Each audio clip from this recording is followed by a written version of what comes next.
Good evening, everyone. Welcome to today's webinar session on college admissions organized by SoCal Style and HyperConnect.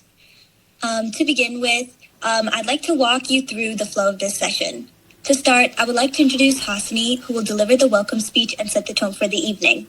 Following that, we will hear from our esteemed speaker, Ms. Athi Natarajan, with over 15 years of experience mentoring students in college admissions and career development. Ms. Natarajan has helped countless students gain admission to top universities, including Ivy League institutions, and we are so fortunate to have her here to share her insight. After the presentation, there will be a Q&A session where Ms. Athi Natarajan will address your questions. If you have any questions, please feel free to type them out in the chat box during the session, and I will make sure that they are addressed during the Q&A segment. Finally, we will conclude the webinar with a vote of thanks by Darshana. Let's begin this exciting session by inviting Hasni to deliver her welcome speech. Good evening, everyone. On behalf of Style and SoCal Tamil, I am delighted to welcome you all to this insightful webinar on college admissions. It is truly wonderful to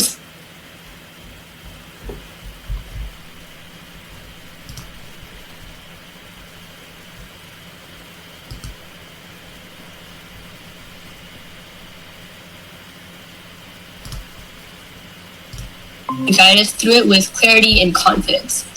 It is my honor to introduce our esteemed speaker, Ms. Athi Natarajan.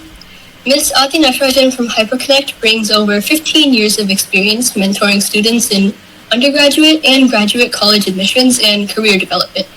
Her passion and dedication have helped countless students worldwide identify the right fit colleges and pursue careers that align with their strengths and aspirations. As a UCLA certified college counselor, Ms. Natarajan has reviewed numerous college applications and guided students to success in securing placements at prestigious institutions, from large public universities to Ivy League schools. Her wealth of experience, deep knowledge, and practical approach make her an invaluable resource for anyone navigating the college admissions process. Today's webinar is an opportunity to gain insights from Ms. Natarajan's extensive experience and learn how to approach college admissions strategically and confidently. I encourage you all to actively participate, ask questions, and make the most of this session. Once again, thank you for joining us, and without further ado, let's welcome Ms. Athi Natarajan to take the stage. Thank you, Hasani and Dia and Ms. Karthika for the warm welcome and the opportunity. Super excited to meet all of you virtually. And like, Hasani and Dia were saying before, I want this to be very useful for all of you as much as it is useful for me, right? So feel free to ask questions, wherever in the high school journey your kids may be, or even wherever in the education journey your kids may be, right? So ask any number of questions, right? This session is meant for you. And I want you to walk out of this session, with more clarity than, in which you came in, right? So, hopefully we all achieve this goal today. And without further ado, let me share my screen. So when I'm sharing my screen, I will not be able to see, chat or any of the raised hands or reactions. So that's where I'll request Dia for help. Thank you, Dia, again. So sharing my screen here now.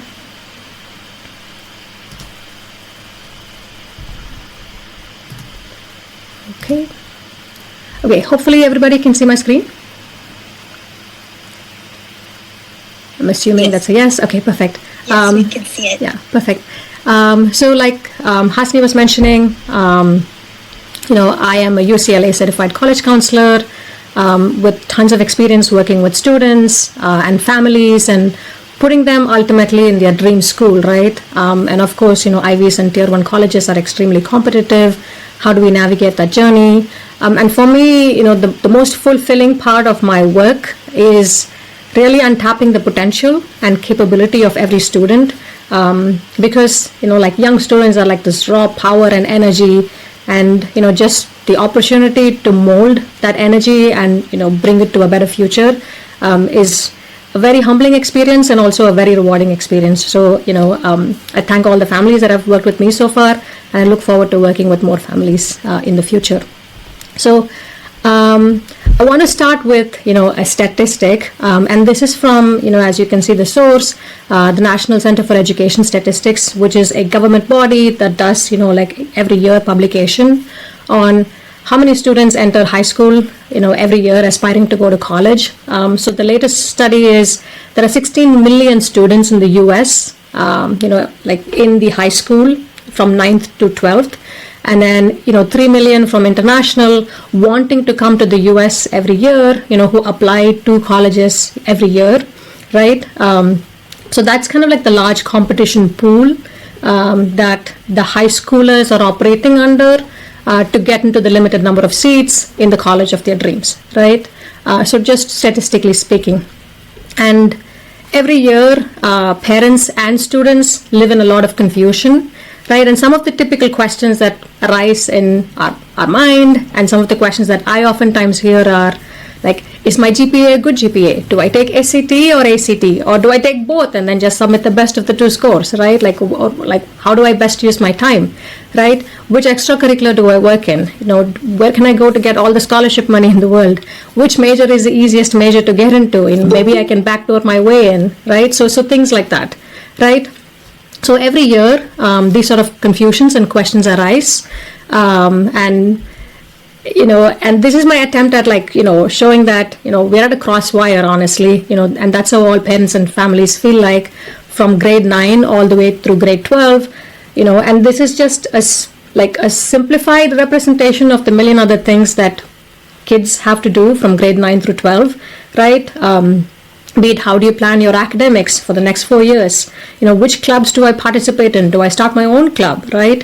What AP courses do I take? Where do I go for dual enrollment? And what summer programs do I take? So it's just this never-ending bombardment of questions that start.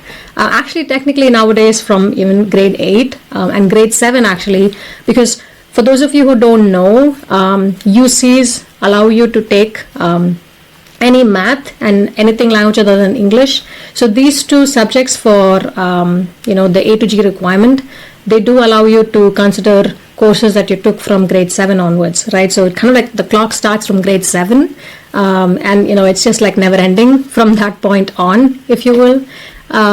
So a lot of confusion, a lot of competition clearly, and so on and so forth, right? So this is the mindset of the students and the parents and the families as they enter into this, into the high school journey.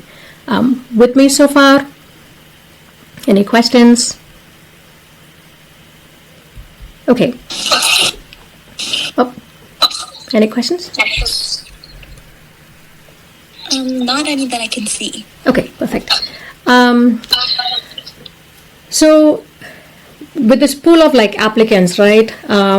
Generally speaking, from a college side, right, like when these applications come in and, being a seasonal application reader, what have we seen at our end, when these applications come in is, the student's profile has, certain components that we look at, right? Of course, the first two big components that you can see here on the screen, your grades and courses. Grades matter, right?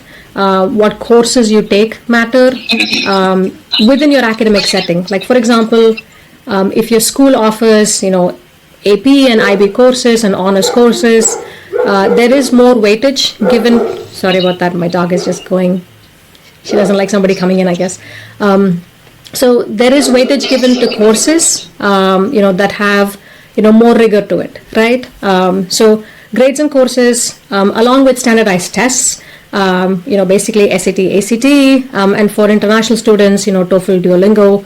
So these things all kind of are bucketed into one big category, what is called as the academic filter, if you will, right? So grades do matter. Course rigor does matter heavily, right? And then the next biggest thing is extracurriculars. And extracurriculars are divided into, what you may high level call as from tier 1 all the way to tier 4 extracurricular. So just rule of thumb is tier 1, out of the 16 plus million, 19 million students in high school, maybe 0.05% attain the tier 1 category, right? And these are okay, I received this national and international award, I passed the USA Biology Olympiad, and I've participated in the International Biology Olympiad, right? So that's kind of like a rarity, right? So that would technically qualify as a tier 1, right? So tier 2 would be something like, like not at the like 0.05% of the entire crowd, but more like, okay, like I started this nonprofit which has grown into a national level thing, right? So that would be, like attainable, but not as hard as the tier 1. And then comes the tier 3 and the tier 4s. Tier 3, you could say something like, like MUN and speech and debate, and these are things that are still accessible and available in your schools, right? But they're not as prohibitive, or the barrier to entry into an MUN is still relatively less compared to, like starting a nonprofit and spreading it across the country, right? So that would be like a tier 3 activity. And a tier 4 that you see here, that would be like, oh, I'm a member of this club in my school, right? Nothing wrong with it. It's just that that's how colleges assess your application when the application comes in, right?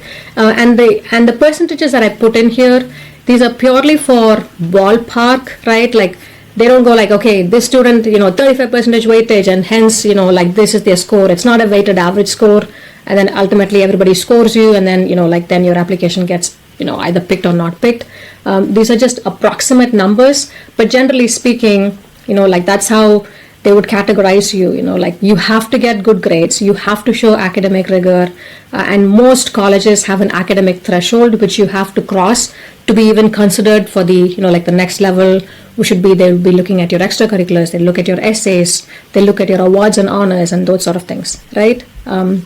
So like I said, essays, they make a huge component of your application, because like the previous one that you saw, the academics, it's relatively objective. Everybody is offered the same set of courses, relatively speaking, in the US. And essays are where you can, like really show who you are as a person, right? Like what uniqueness you have that has molded you into who you are, right?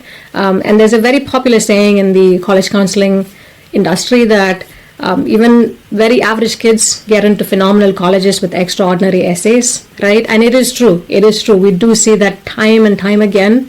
So do not discount the value of essays. They are a very crucial part of your application. But just know that your essay will not be read if you don't pass the academic threshold, right? So it's kind of like, yes, it's important, but you need to cross that barrier, the academic barrier, to be even considered for further reading and whatnot. Then comes the recommendations, and some colleges do interviews. Just know that recommendations, they won't really have so much of a weight until we have 2 applications which are like exactly the same and we don't know who to pick. That's really when recommendations can actually play a role. Otherwise, to be honest, like they don't really make a big impact on your application. So 2 exactly same applications, like phenomenal candidates. If the admissions officers are in a bind on which one to pick, then the student with the best recommendation and more specific, and quality of recommendation matters rather than a generic recommendation. If the recommender has taken effort to be very, very specific about the student, that recommendation kind of like kicks in, and then that student gets picked, right? So that's why it's very important to actually identify the recommender who would do justice to the job that they're doing as well as to you, right? And interviews are more, conversations, that's why it's not here, but most colleges do offer interviews. Interviews are always held by the alumni of the college. Like, for example, I've held USC interviews, and what we're trying to see is, like fit of the student, just to see how they would thrive in the USC campus, right? Unless you do something like unethical or immoral during the interview, interviews can't really make or break your acceptance into the college, right? And in the alumni recommendation is kind of like that, but there's not a lot of heavy emphasis on the interview, and the recommendation from the interviewer. And then there's like this other holistic factors which nobody has any say, like we don't have any control. like for example, legacy admission is still a thing, and it will always be a thing, right? Like if any family member, parents, siblings went to that college, the college gives preference to you because of legacy, right? And that's just like one thing. Endowment, that's another thing, right? So there are some other holistic factors that the colleges and campuses consider, which all of these things put together will what make a student's profile, right? So your academics and your standardized test scores, your extracurriculars from tier 1 all the way to tier 4, try to gravitate and navigate between the tier 1 and tier 2. Take a cognizant effort to not be within the tier 3 and tier 4 bucket. I know it's hard, but with meticulous planning, it's possible. And then, like in your senior year or towards the summer of your junior year, spend time on your essays. They can really make or break your applications, right? If you write a killer essay, you have just exponentially increased your chance of getting into that college. The other things are honestly not really in your control. So, just know that these are happening. And so if you don't get into the college that you applied to and you feel like you should have, just know that there are a lot of factors which are highly subjective, right? Which is the law of nature, so to speak, in the college admissions world. So that's kind of like the big picture, like on the parents and the family side, right? So what happens is when parents reach out to me and, like just in general, the coffee conversations are always like, okay, I will make sure my kid gets a straight A, like minimum 4.5 GPA. I'll make sure that they play at least one sport, they play some sort of music, they get internship, they go into a research, they publish some sort of like research, and they do one extracurricular with, community service in mind, right? Like, so this is a standardized kit that everybody follows. This is a template that almost everybody has now, which is kind of heartbreaking because it's become a cookie cutter thing now, right? So we'll set this, on one side, and let's kind of like take a little bit of a shift and see what colleges want, right? What are colleges really seeking? And this is where maybe I'll hit a mini pause and make sure everything is okay, because I heard a little bit of beep boop on the, okay. Okay, so back again to the presentation. We actually have a few questions if you would like to go through those. Yeah, sure. Yeah, let's do that. So the first question is, do UCs consider SAT or ACT scores now? UCs do not consider SAT or ACT score. They have stopped it, and they are very, very particular about it. They will not consider it. Even if you try to put it into your, additional information section and whatnot, it does not give you an edge. It does nothing to your application. They will not consider it. Yeah, period. Okay, so our next question is, how popular or well-known is IB and Cambridge courses compared to APs, or which is worth more? So in your school, in your high school, if they offer both AP and IB, right, you get a slightly higher edge with the IB because IBs are technically deemed a little bit more harder than the APs, right? But again, so it's considered in the overall context of, like what major do you want to apply to, and, like does the coursework that you have mapped out, does it relate to that major that you want to go to, right? So everything is viewed within the context of your high school on what's being offered and what you are taking. Yeah, with IB giving you a slight edge. So the next question is, in which grade is the SAT exam to be passed? Can it be in middle school or high school only? So you have to do your SAT in high school. If you're applying early, okay, so let's back up. So there's the SAT 8-9, which would be your, kind of like middle school SAT, and then the SAT for the high school, which would be 10-11, right? So once you enter high school, you can pass, you can take the 10-11 SAT, and that's deemed as, what's required for college, right? And you would be good to go anywhere in high school if you take SAT and pass. And another additional piece of information that I want you to know is, most colleges actually look at your PSAT score to give you scholarships. Like, for example, USC gives almost full ride, actually full ride even, if you are, one of the National Merit Scholars or Commended Scholar, or anywhere in that realm, or, using your PSAT score, right? So SAT is important, but just know that most universities use PSAT for their scholarship offerings. I mean, they do consider SAT too for their merit scholarship offerings, but PSAT is like a big bar for most universities. And our last question is, are sports weighted under which tier? Okay, sports is a whole different discussion. If you want to be a recruited athlete, in sports, then it's a whole different conversation, right? Like everything we are showing here will still count, but recruited athlete is a completely different ball game, which is a separate meeting in and of itself, right?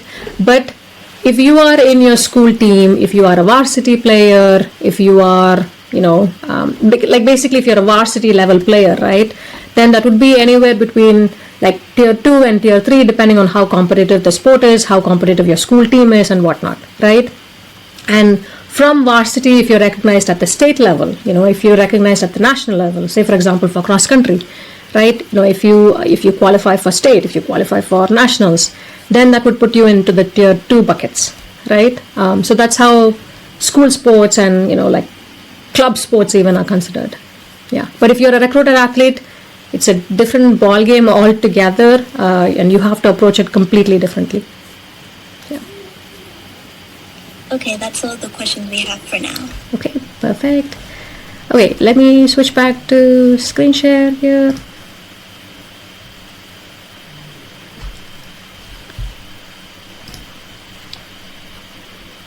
So far, we were seeing what do parents do, what do students do, like how do they put together a profile, like what a standard profile looks like and whatnot, right?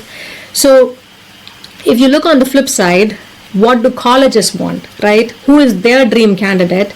It's not like admission officers' only goal is to sit and reject candidates, right? Like their whole goal is to see how can I actually make this candidate fit into my campus, right? They don't want to just like straight out reject applications as they come in.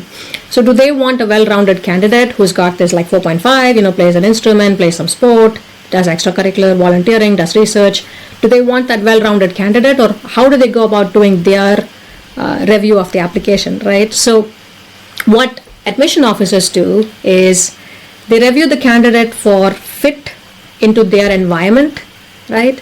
Like will this student who's who's got this well-rounded characteristic, will they fit into my college campus? Will they thrive in the culture, in the settings of this campus, right?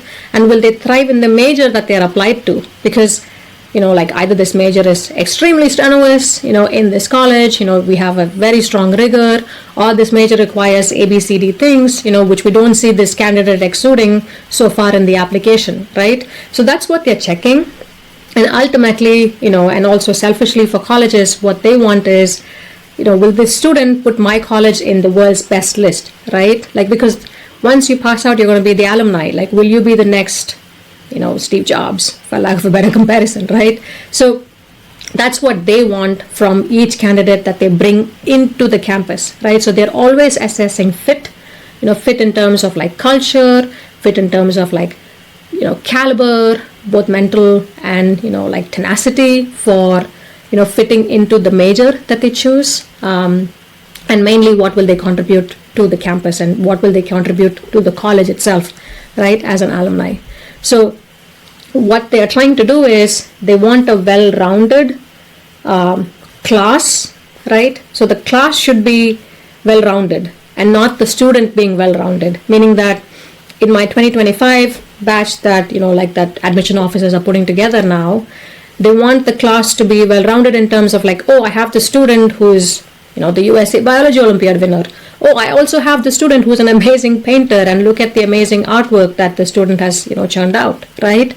So they're making the class well-rounded rather than picking students who are like following that profile that I showed you before, right? Like with straight A's, and I play a sport, I play an instrument, and I do volunteering and community service. I've done my internship. What else do you want me to do, right? So they don't want this cookie cutter template from the students, right, and from all applicants.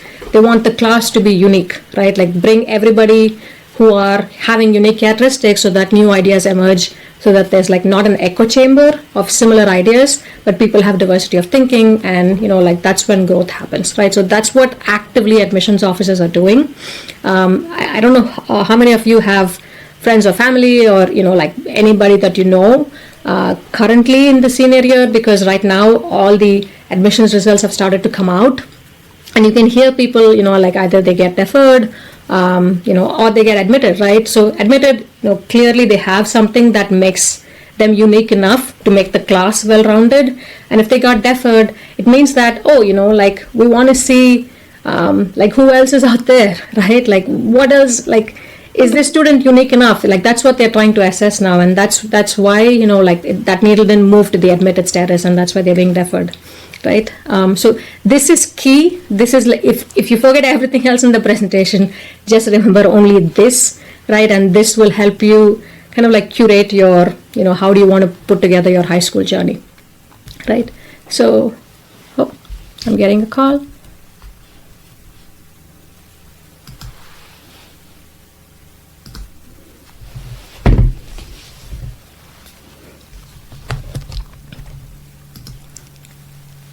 Hello, sorry, I don't know where I got kicked out. My internet must have been bad. No problem. Now we can hear you clearly. Please. Okay, perfect. Let me go back again. I don't know. Did you see the slide on what do colleges want? If you can show us, we could. Okay, all right, sure.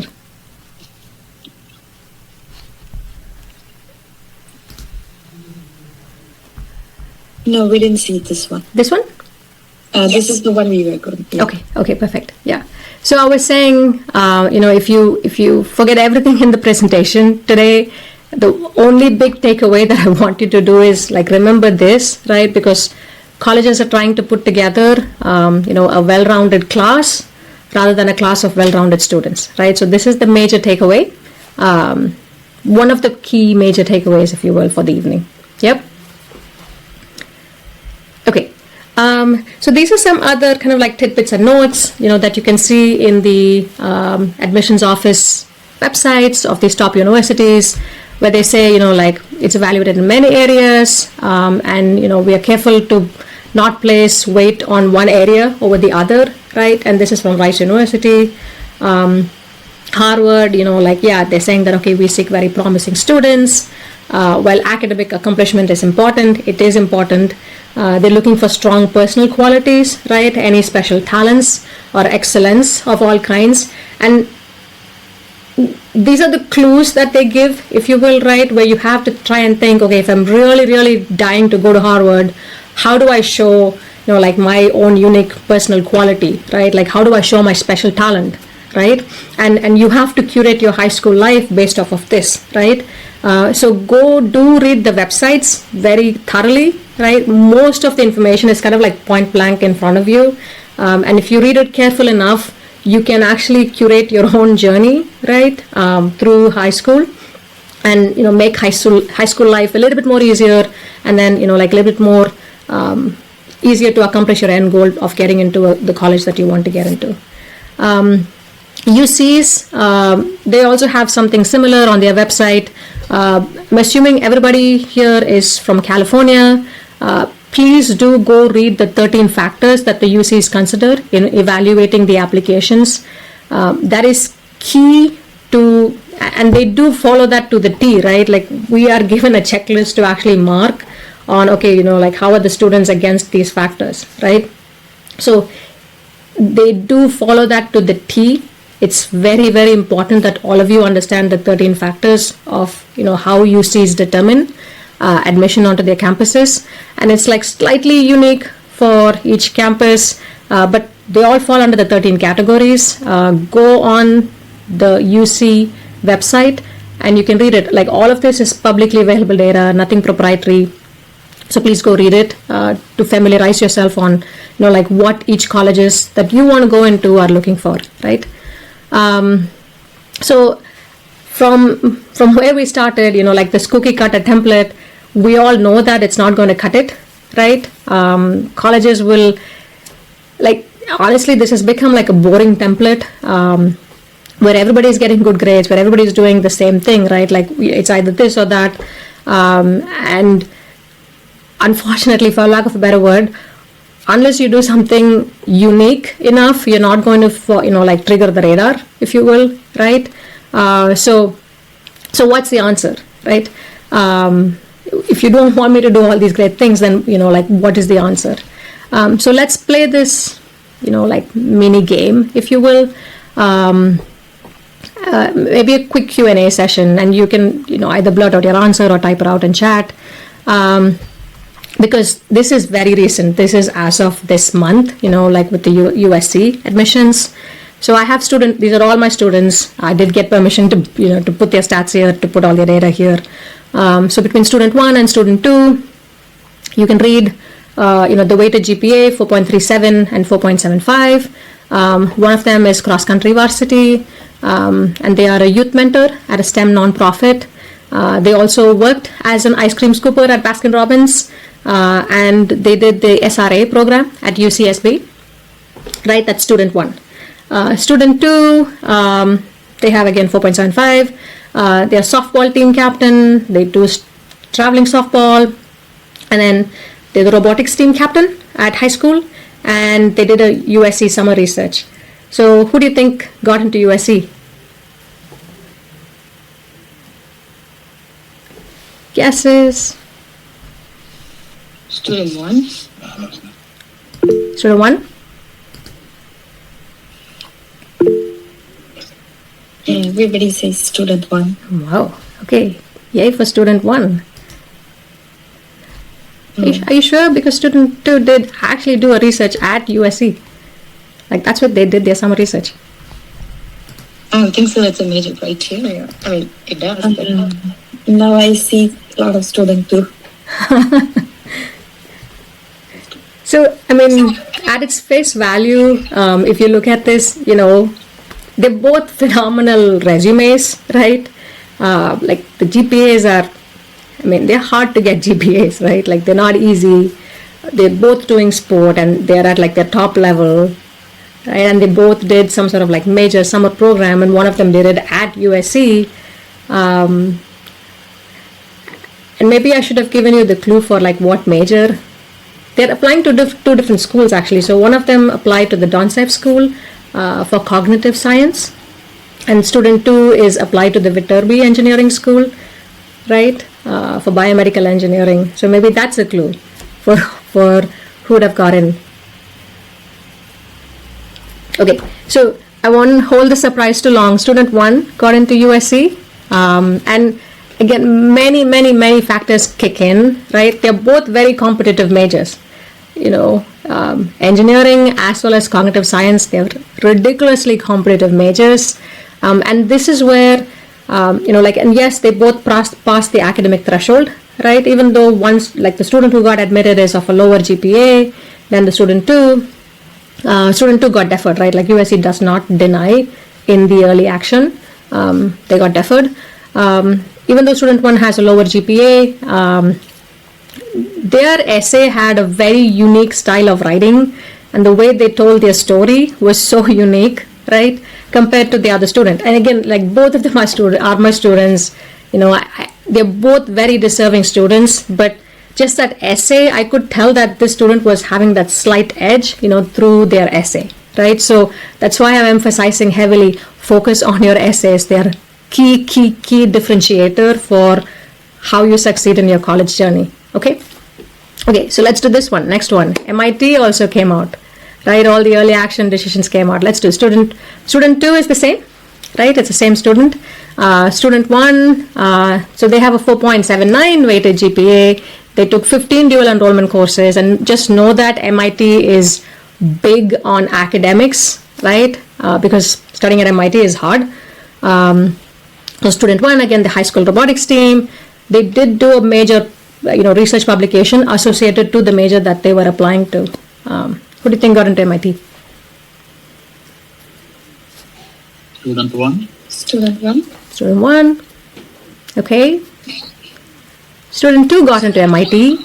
And again, they're both super deserving. Student 1 is deferred. Student 2 got into MIT. I do encourage you all to go into MIT's admissions website. Actually, every college has a very clear admissions website, right? Either through their blogging or through their website itself. And they explain very clearly on what they expect and what they're looking for in the student, right? You just have to read it and read in between the lines and catch what they're trying to tell you. And you can technically decode this yourself, right? So MIT will say, we don't want people, who can cure cancer or whatever. Even if you make a difference in one person's life, even if you teach math to one kid, that's what we want, right? And that might make a big impact on the kids' lives, right? They want people who care, about the community. And because there are so many resources available at MIT, they want to see how students have used the resources available to them in their high school life, right? And that's going to be a projection of how the student is going to use the numerous resources that's going to be available at MIT and, make something out of it. So your essays have to be catered like that. Even though you may have similar, really competitive and comparable profiles, how do you put together your story, and how do you present yourself makes a lot of difference. Getting here is difficult, right? Just both of them, they are very hard workers. Just getting to this point is very, very hard. And ultimately packaging that into a beautiful kit and putting a bow on it and presenting it, your final application, that does give you an edge. Okay, so I'm just sharing these things with you to again show that the whole college journey is a very highly subjective journey, right? And you can only increase the odds of getting in by knowing these nuances. And every college has its unique nuance that they look at, right? Like MIT has its, you should know what to tell MIT, otherwise you forget about getting into MIT. And you should know what to tell USC, right? And how do you actually put together your profile for USC starting from 9th grade, right? Or starting from 8th grade even, because these are very competitive schools. And of course, the top tier UCs have also become very, very competitive, right? And they're looking for very specific things in their students, like UCLA and UC Berkeley and UCST, actually, the top 3 tier 1 UCs, they too look for very unique things in their students. And if we did this session after the UC results came out, I would have actually presented that too. And maybe I'll do it through my social media or whatever, right? So just go into each college admission website and read through what you're looking for. Most of the time the answers are right in front of you. And it's just that sometimes you might need that extra help, and that's when they come to us, or any admissions counselors that you may know in the area. Yeah. So net, all of this, it comes down to you just have to be you, right? In your whole high school journey, if you try to replicate somebody, or if you try to mimic somebody else's path, if you try to mimic this, right, like student 2 next year to go to MIT, it's probably not going to work, right?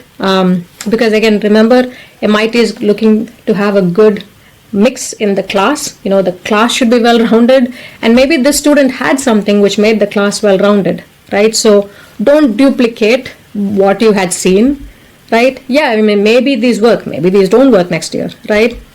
What you want to do is just be you, be that unique you.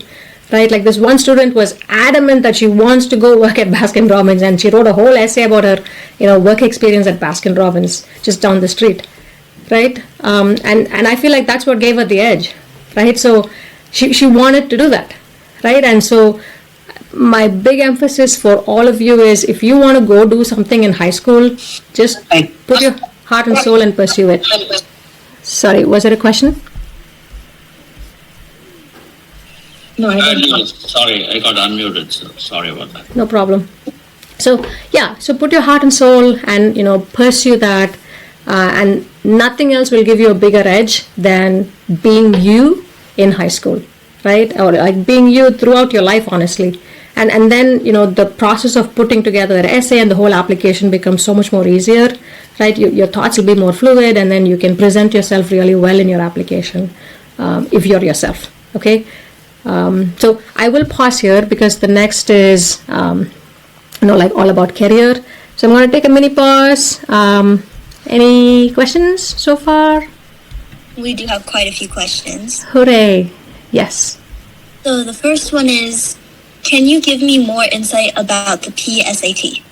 Oh, the PSAT is what's called as the preliminary SAT.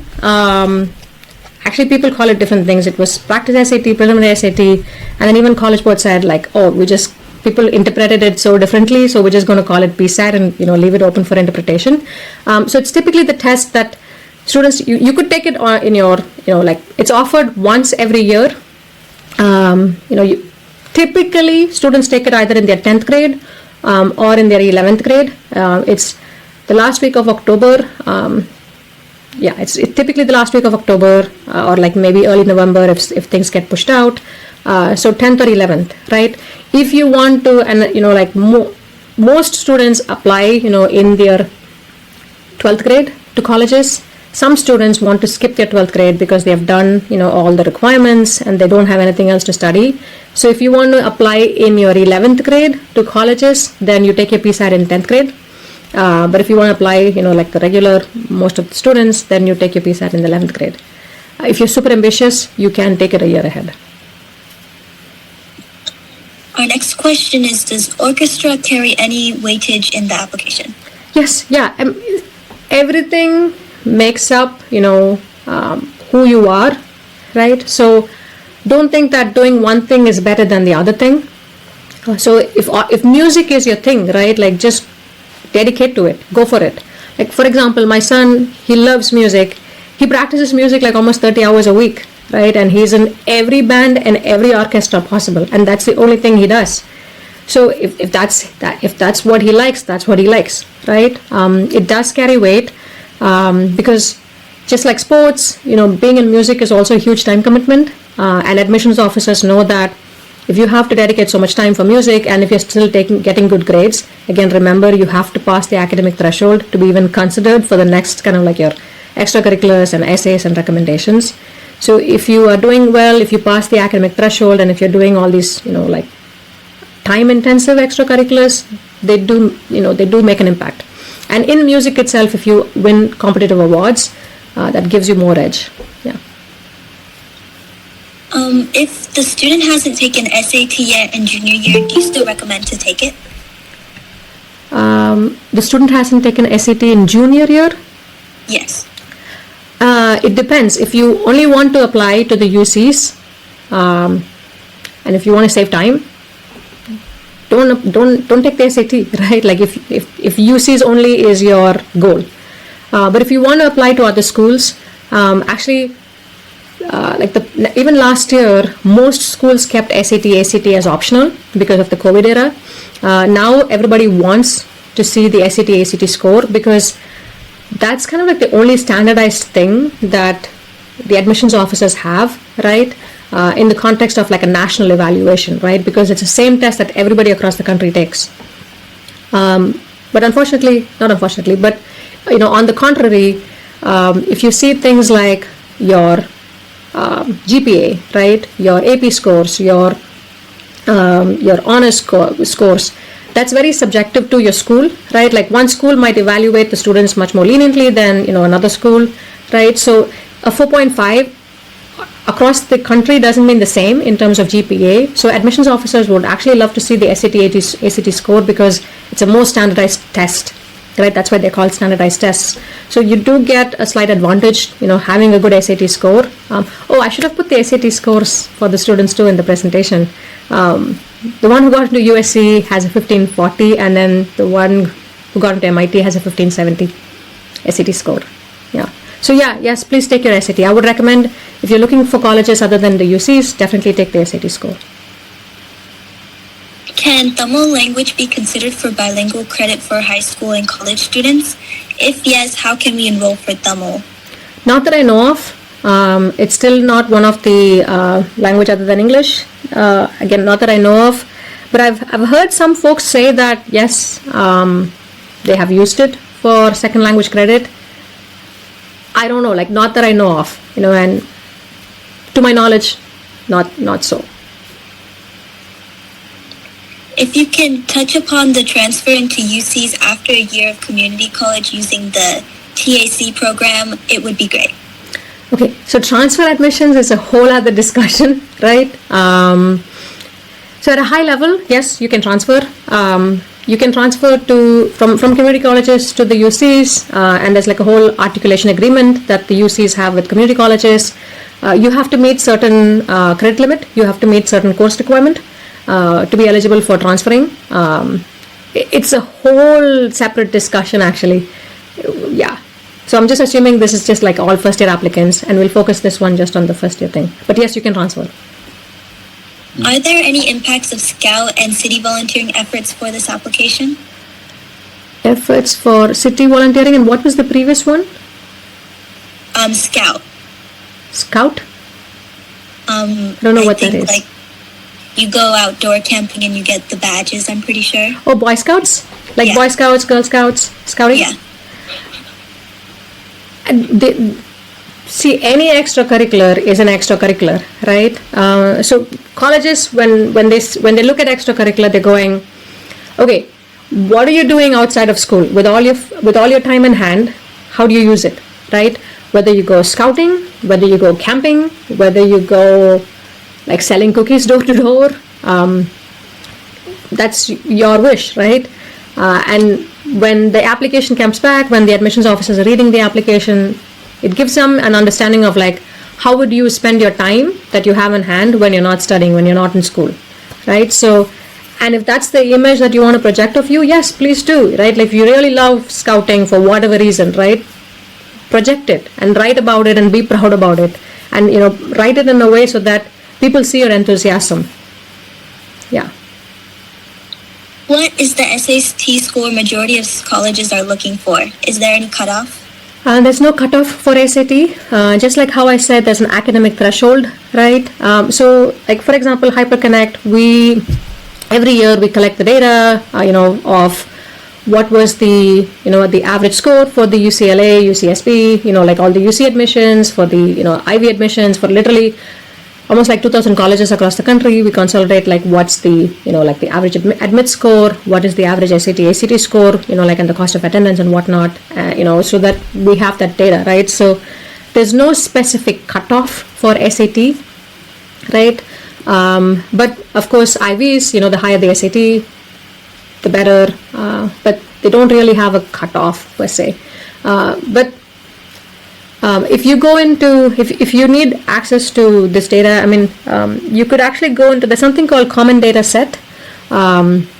So by law, every college is required to publish this to the government, right? So if you go into common data set and search up for your college, right? Like say if you want to go to MIT and say MIT common data set, it will show everything. It will show you, like the average GPA, the average SAT, the average class size, everything, all the data is in there. Yeah, but there's no cutoff. They don't actually, like there's no set cutoff for SAT. Do you recommend doing a senior project in high school, and when and how do we enter that into college applications? The presentations are normally in the second semester.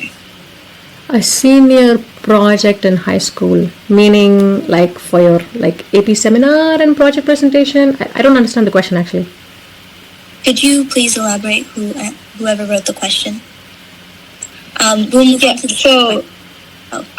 the senior project, it's like optional, but do you recommend doing it? Because some people do it and like some people don't in our school, and it's like,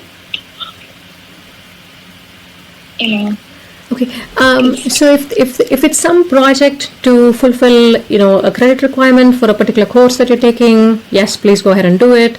But otherwise, no, it's not like for it's not for any course or like any club or anything. It's like just in general. Okay, I don't know. It seems like specific thing for your school. So, if you're passionate about it, go ahead and pursue it. right? But if it's something that's not speaking to you, don't waste your time is my general advice. Okay. Yeah. Okay. But like my other kind of question, I guess, is like, even though we know that we're going to do it, like the presentation and like the senior project, and that's in the second semester, So like how I said previously, can I still like write it on my application that I'm doing it and like kind of write about it? Okay. So if you don't mind, like maybe because there are tons of questions coming through, and then I have like a few more slides to go through. If you don't mind, I can answer that offline, or you could email me and we could cover that. Because let's do maybe like 3 more questions, and then let me finish my presentation, and then we'll hop back again for questions. Okay. Got it. Okay. Do all the AP subjects have college credits? No. Sorry. Oh, sorry. Yeah. No, they don't. And you can actually go into each college and find out if that college offers you credit for that AP that you're taking. You see specifically, not all APs transfer, and it differs by campus, by major, and you have to get 3, 4, or 5. Or about 3 for some APs, about 4 for some APs, for some majors, for some campus. So it's very specific by campus, by major, by the AP. And our last question, with the evolution of Gen AI, how do the college admissions officers detect AI written college essays compared to human written essays? Yeah. So they do have, the AI checkers, if you will.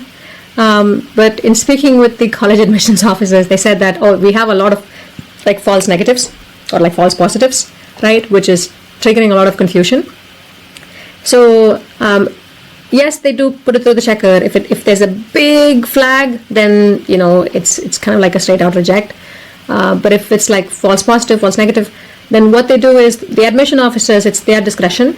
If they feel like, I don't know if this was written by the student or by AI, they have actually, have had students come in and write something in front of them.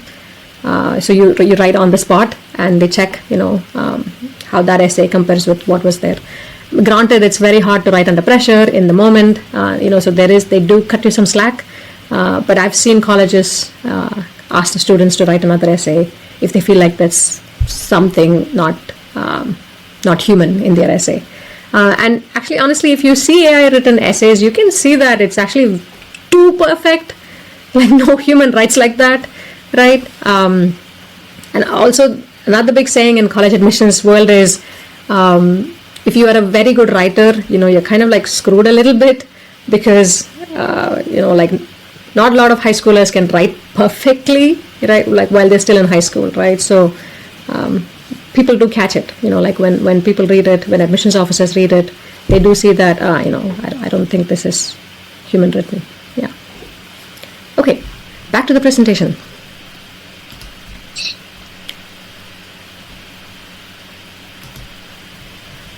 Okay, so career is a big question, right? And again, this is a huge topic. For the sake of this evening, I've curated this to like a smaller discussion, right? And these are career conversations that parents and families should be taking and having right now. I am personally not a fan of these online career assessment tools. Like I know some counselors follow it. I just don't believe in it. I will not use it with my students. What I truly believe in is like understanding what the students' strengths are, right? Like, okay, having a strength-based discussion with them. Granted, it's very hard for a teenager to know what their strengths are, and also have that kind of conversation with the family. And that's where like counselors like me kick in.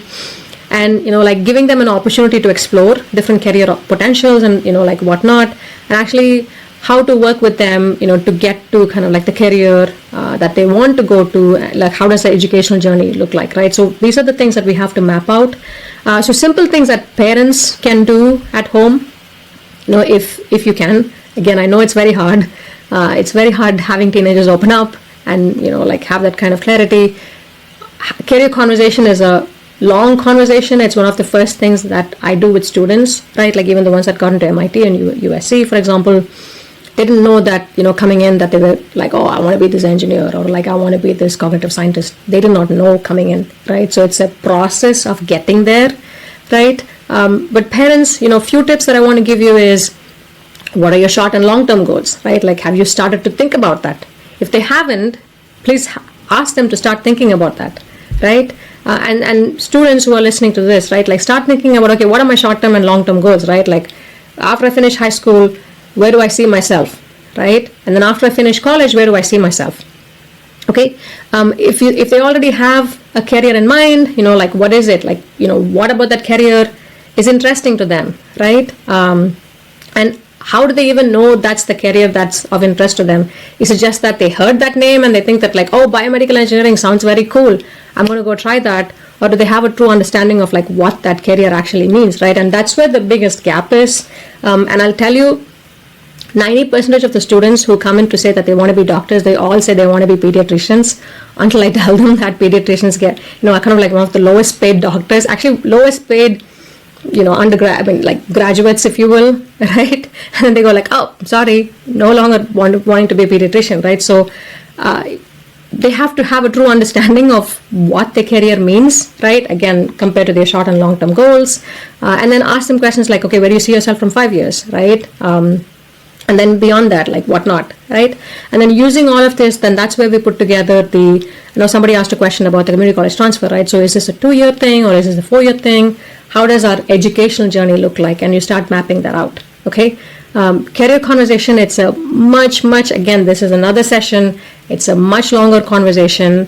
And it takes, like, during the engagement, like students who have worked, with me, with HyperConnect, during our engagement, the first 2 months, we actually spend a lot of time on understanding, okay, what career would be best for that individual, right? Because you have to be careful about, like, what you're signing up for. And that's why I don't believe in all these, like, online career assessments. They're just like a bunch of questionnaires, and I don't believe in them, but you're welcome to go try them if you believe in such things. Just search up online, like free career assessment tools. Holland Code is one that's pretty popular. Many counselors use it that I know, and they speak very highly of it. I am not an advocate of online tools at all. So with respect to career, my word of advice to everybody, I don't know if you guys recognize who these two phenomenal gentlemen are. I would love to see, I don't know, like, do you want to type in the chat? Let's see, let's pause here. I really want to know if you guys know, if students are in the chat or in the meeting. They're two phenomenal, like, big newsmakers, if you will, right? And they have two highly unique careers. Feel free to chime in chat. I'll go back to presentation. I don't want to be a buzzkill. But the gentleman on the left, I don't know if you heard all about the game Go, right? Actually, I have it here. And this was not by design at all. This just happened to be on my desk. So this game of Go, which is a very popular, very popular game. So Demis Hassabis, the gentleman on the left, so he built this company, DeepMind, which built the AI, which actually beat the world's top leading Go player, Lee Sedol. I strongly encourage all of you to please go watch that YouTube, right? That should be your Saturday night movie, right? There's a whole documentary. It won the best documentary. So Demis Hassabis, so he's an AI pioneer, right? And that's the career he wanted. Like, from a young age, he played chess. He wanted to do algorithms. He was a mathematician, like, and then that's his route, right? So that's the career that he wanted. And the gentleman on the right, one of my all-time favorite authors, Yuval Noah Harari. He's a historian, and he has been counseling all the executives, the Silicon Valley executives, right? And everybody goes to him on, okay, we're building all this crazy AI, like, lay some insight on, like, from history, where is this headed, right? So as long as you're clear on what career you want to pursue, you can become pioneers in your field. And I'm sharing this because I know that everybody wants to do only STEM these days, right? And I'm an engineer, I'm a big advocate of STEM, and I run a non-profit on STEM. STEM is important, but just because you don't like STEM, it doesn't mean that your career is not going to go anywhere, right? And like, look at this amazing historian, and he's like, everybody should read his book, The Sapiens, right? And he has released many more books, right? So at minimum, Sapiens is a highly recommended book, which I think everybody should read, right? And that's the kind of career that you want to build for yourself, for your kids, and just trying to understand, okay, like, what do I want to do, short term, long term, where am I seeing myself headed? If you want to be the next great historian, right, the next great anthropologist, be so, right? And put together your high school experience according to that. And that's my word of advice, with respect to career. And we can go on and on and on about this. I'll quickly jump to the next big topic, just 2 more slides, and then we can do more Q&A. College is expensive, right? There's no denying that. And it's not like you will not get any money. There are options to get money. I studied for almost free at USC, so there is possibility to get fully funded education. PSAT, for example, like I said, that's one avenue. I just want to walk you through how, like the financial resources, how the financial aid is structured. There are 4 major categories, if you will, right, in financial aid. The first one is the federal government provided money. This comes through grants, basically the Pell Grant, the Federal Work Study Program, and then there are different loans that the federal government offers, right? And then, the state government, they do offer, like from a state level, for example, if you're in California, there's a Cal Grants program, right? And then the colleges and the universities themselves, they give grants and they give scholarships, right? And these are what's called as like broadly need-based and merit-based, right? So that's specifically from the colleges and universities. Then, of course, there's like a whole gamut of private scholarships. Everybody should have known about the Gates Scholarship, the Coca-Cola Scholarship, right? Like all these big, very big to very small, like, $200, $500 scholarships, right? So these are all types of financial aid that you could avail. Once your student is kind of like admitted, you get a financial, aid letter, like the financial letter from each college.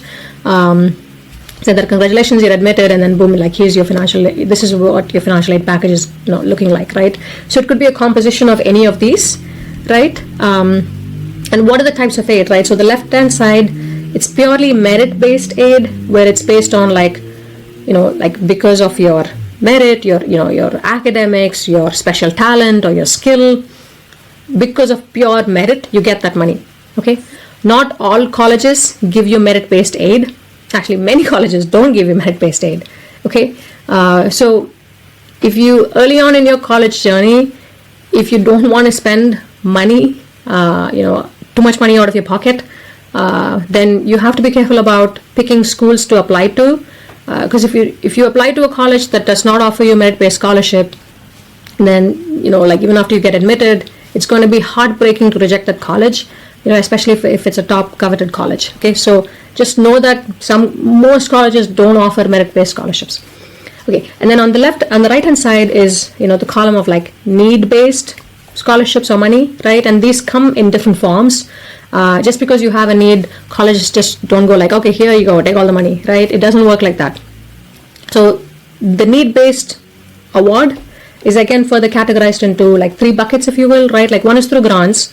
You don't have to repay the money. So grants, colleges have the money because like they've received an endowment from their sponsors, right? Like some rich CEO or whoever has given money to the college, so there's money to spend now, which I can spend on these need-based students, right?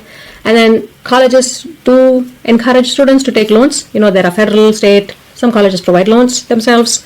The federal student direct plus, the parent plus. There are so many types of loans.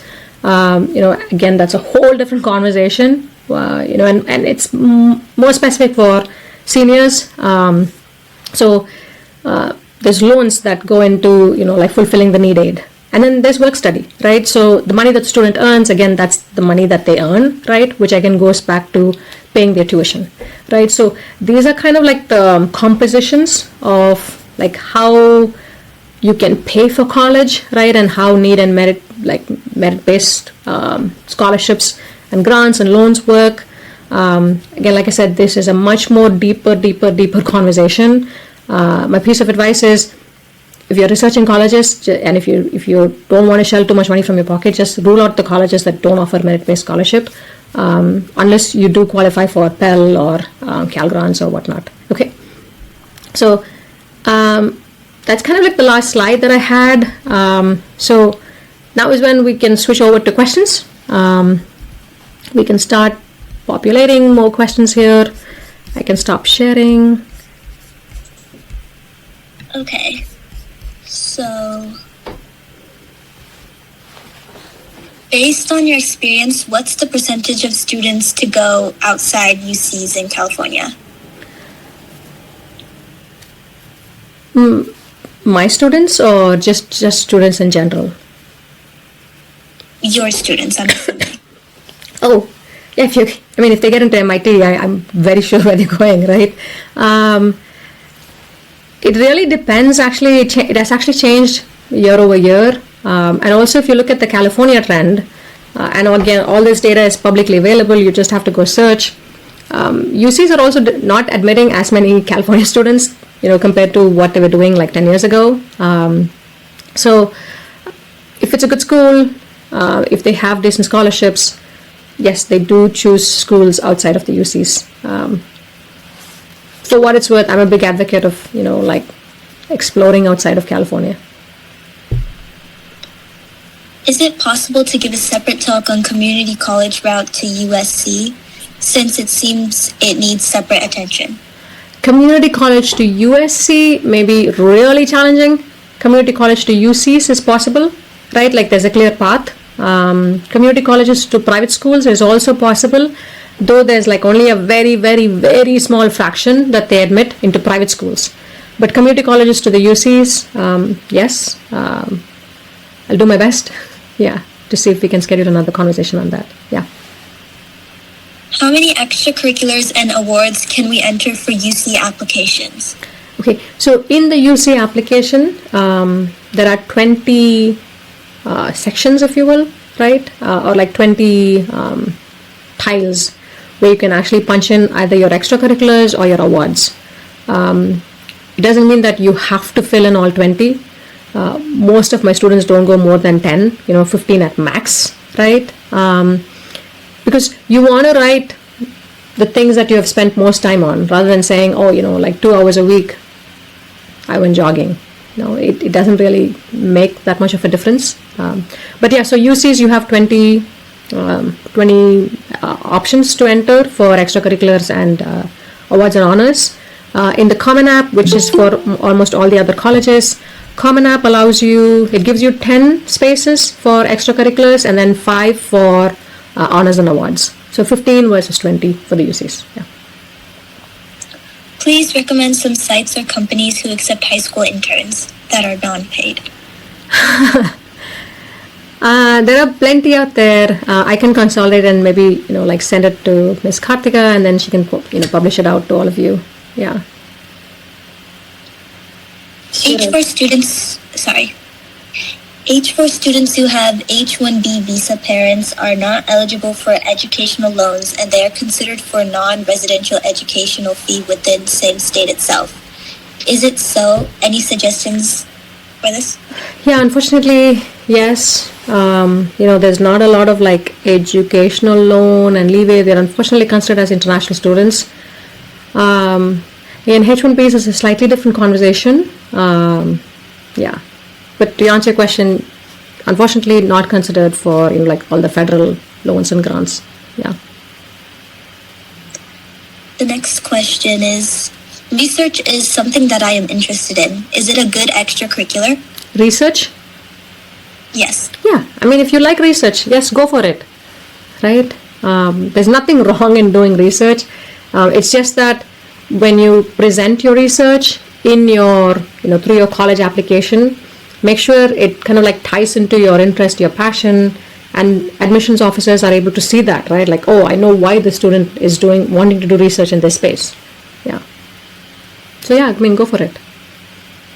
The next question is when to start applying for scholarships. When to start applying? Okay, so you can actually apply for scholarships as early as 9th grade if you meet certain criterias, believe it or not, right? So from 9th grade all the way till you graduate from college, you can apply for scholarships. Do you have any good websites or resources for merit-based scholarships? Okay, so merit-based scholarships that are provided by the college, the college FAA and the college admissions officers work on that together. Okay, so that comes directly through the college. And then all the private scholarships, they have their own criteria for who they want to award the scholarship to, and even who would qualify for the scholarship, right? Like, so they will have cutoffs like minimum GPA and, like they should have done ABCD. So there are like cutoffs or like criterias from private institutions. So, but the merit-based scholarships for the colleges will come from the colleges directly. Would you mind giving us some intern programs, ideas, and resources to apply to? Sure, I would love to. Everything should be in the context of, if you want to intern at HyperConnect, I'm actually looking for interns this summer. And I can pass on details to Ms. Kartika again. So if you want to intern for my company, yes, please do. Everything should be in the context of like, what do you want to do, right? So from your career perspective, and then from the major that you want to apply to in college, and then how does all your internship and activities tie into that major, right? Like everything should be connected. Like you don't want to be a social media intern if your interest is like anthropology, or no, maybe it might work actually. If your interest is in like computer science, like why do you want to be a social media intern, right? So yeah, as long as it's tied to your interest, yes. Are there any programs to identify the best suitable career paths? Any programs to identify? Honestly, like I said, I'm not a believer, and I think, if I can take a leap of faith and say all the programs and online tools that are available out there, I don't think they do a justifiable job of enabling students to identify the career that's right for them, and also being able to project what the careers, future best careers would look like, right? So yeah, unfortunately, I don't know. If you can try Hall and Code, and there are a few more out there. Yeah, I'm happy to send it to Ms. Kartika, but yeah, I don't recommend anything actually. Yeah. The next question is asking about healthcare internships. There are tons of healthcare internships actually. Depending on your area, there are many options out there. So if you want more specifics, feel free to email. I'm happy to post my email and my phone number. Or you, of course, go through Ms. Kartika. Yeah. I actually have a question for you. Yes. That's my email. I'm interested in the healthcare field. Yes. And I was wondering, are shadowing programs have much value, like shadowing a doctor, compared to like a summer internship research program? Because what I've noticed with shadowing programs is you don't learn much from these programs due to a lot of the laws and regulations. It's just a lot of watching and listening, but not even much listening either, since you're not allowed inside the room. Yeah. Everything depends, right? So, I don't want to be quoted out of context here. It really depends. There is value in shadowing because, arguably you guys are all in high school, right? You do learn by shadowing, right? Like whether you shadow a doctor or a AI scientist, or an engineer, a semiconductor manufacturer like me, right? There is value in shadowing. So yes, please do go shadow. But how many hours you spend shadowing, I would work on that. If you get into a good summer program, yes, I would focus that over the other one, right? So I wouldn't rule out shadowing altogether because that's where you pick up knowledge about the career. If somebody is actually, kind enough to offer you an opportunity to, shadow, take it. But don't just do only that. because again, if the barrier to entry is low, then that means that extracurricular is not really going to give you a competitive advantage, right? So just use that as a thumb rule, right? So when I say if the barrier to entry is low, it's relatively easy to find a shadowing opportunity, right? So don't put all your eggs in that shadowing basket, like, oh, I had 300 hours of shadowing this doctor, right? Because the barrier to entry is low. But definitely take up the opportunity because it's a learning opportunity for high schoolers. Yeah. Thank you. Of course. So the next question, if you are in a dual enrolled program without AP classes, should you still study for the AP tests? If you are in a dual enrollment, say the question. At a community college. Okay. If you are dual enrolled at a community college without AP classes, but you're taking the intro courses in that college, okay, should you still study and take the AP test for those courses? Okay, I'm actually not understanding the question clearly, because the community college will offer the course that they're offering and you give the exam and you get the grades from the community college, right? Like AP courses, are you taking the AP course in the community college? Usually, I think what they're trying to say is a lot of the introductory courses, like Introduction to Biology, is very similar to the AP Biology curriculum in their community college. I see. Okay, so again, it depends on two things. One, like if you're trying to bump up your unweighted GPA, then yes, your AP courses helps you bump up your, weighted GPA. And then if you're trying to transfer these credits, then yes, taking AP courses matter. And then 3, not all intro courses are the same as AP courses, right? Like intro in community college maybe slightly less rigor than AP courses, but then the deeper you go into the courses in community college, they may be higher than the AP courses, right? So it depends on course by course basis, actually. Do community colleges, or do the colleges you're applying to, consider this in your GPA or consider this in the rigor you take when you take these extra community college classes? Yes, so you do have an option to plug in, like the extra courses that you've taken. They are considered for, like the rigor, and also community colleges have the bonus of like being able to transfer, especially to the UCs. Yeah. Can internships be done by H4 students? Yes. Are paid internships considered by colleges?